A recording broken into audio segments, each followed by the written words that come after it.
Москвадан Казакстанга 5 пересадка үйүңүздөрдөн барып алып кетебиз. Кирди чыкты кылабыз жана жолдо документтериңиздерге да жардам беребиз. Машинабыз таза жана ыңгайлуу. Сиздерди жолдо чарчатпай, аман эсен алып барып келет. Сиздердин кызматыңыздарда өз иши мыкты билген тажрыйбалуу Эрнис. Андыктан төмөнкү номерлерге чалыңыздар, жазыңыздар. 89 296 544 564 89 250 17 16 16. Биз ар дайым сиздердин кызматыңыздарда 24 саат бою байланыштабыз. Андыктан төмөнкү номерлерге чалыңыздар, жазыңыздар.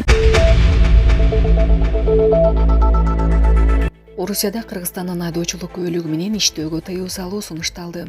Мамлекеттик думасында Кыргызстандын жарандарына Орусияда айдоочу болуп иштөөгө тыюу салуу боюнча мыйзам долбоору сунушталды. Долбоордун түшүндүрмөсүндө айдоочу болуп иштөөгө бир гана Орусиянын күбөлүгү барларга уруксат берилери каралган. Бул тууралуу орусиялык ТАСС агенттиги жазды.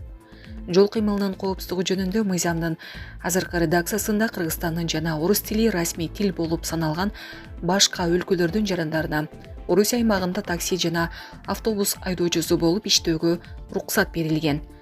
Мыйзам долбоорунун авторлору бул ченемди мыйзамдан алып салууну сунушташууда.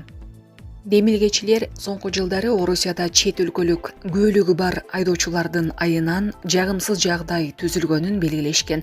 Анда Орусиянын ички иштер министрлигинин маалыматына таянып, чет өлкөлүк айдоочулардын айынан 43 000 жол кырсыгы катталганы айтылат.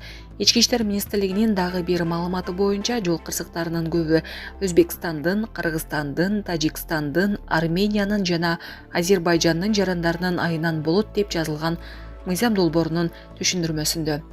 Расмий маалымат боюнча Орусияда жашап иштеген кыргызстандыктардын саны 1 миллиондон көп, ал жактагы такси кызматтарында иштегендердин көбү кыргыз жарандары экени айтылып келет. Булак Азаттык. Мадумаровдун тарапташы. Мадумаровдун ден соолугуна байланыштуу камакта кармоого болбойт. Бүгүн жогорку кеңештин депутаты Адахан Мадумаровду 2 айга УКМКнын СИЗОсуна камакка алуу чечими чыкты. Өкүмдү 1 май райондук соту чыгарды. Бул тууралуу тарапташы Замирбек Шамшидин уулу билдирди. Мадумаровду ден соолугуна байланыштуу камакта кармоого болбойт.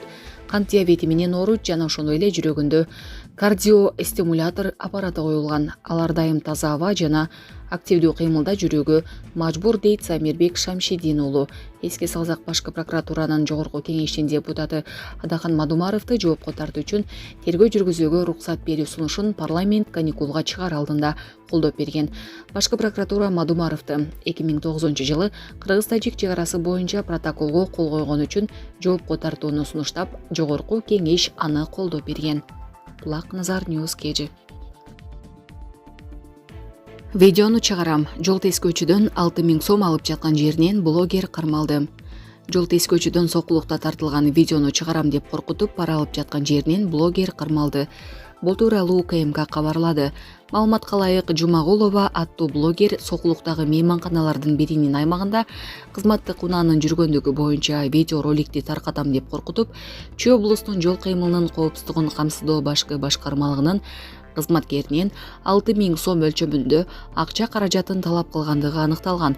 Бул факты боюнча обузалап пара талап кылуу менен кылмыш иши козголгон.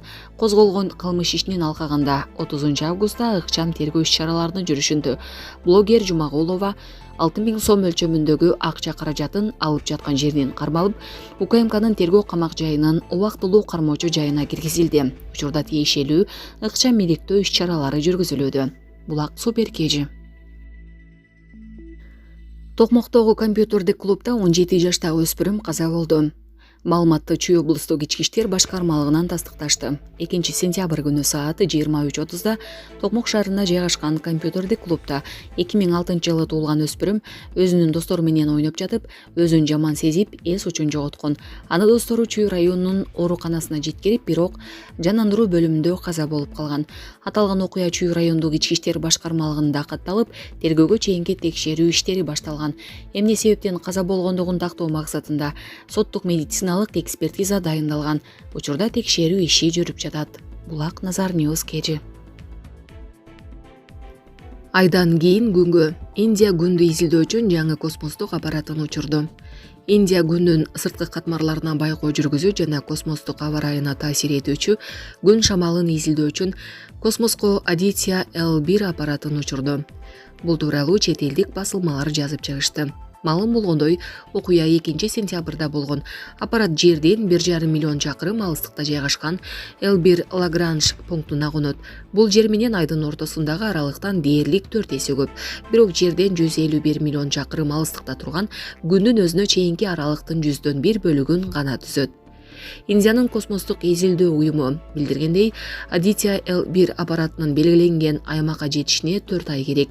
Ошондой эле мекеменин маалыматына караганда, космостук аппараттын баасы болжол менен 46 миллион долларды түзөт. Эске салсак, буга чейин Индиянын Chandrayaan 3 автоматтык ай станциясы айдын бетине ийгиликтүү конгон. Муну менен Индия станциясы айга конгон 4-өлкө. Ал эми айдын түштүк уюлуна конгон дүйнөдөгү жалгыз мамлекет боло алган. Көп өтпөй Chandrayaan 3 космостук аппараты айдан алгачкы илимий маалыматтарды тараткан. Булак Суперкежи.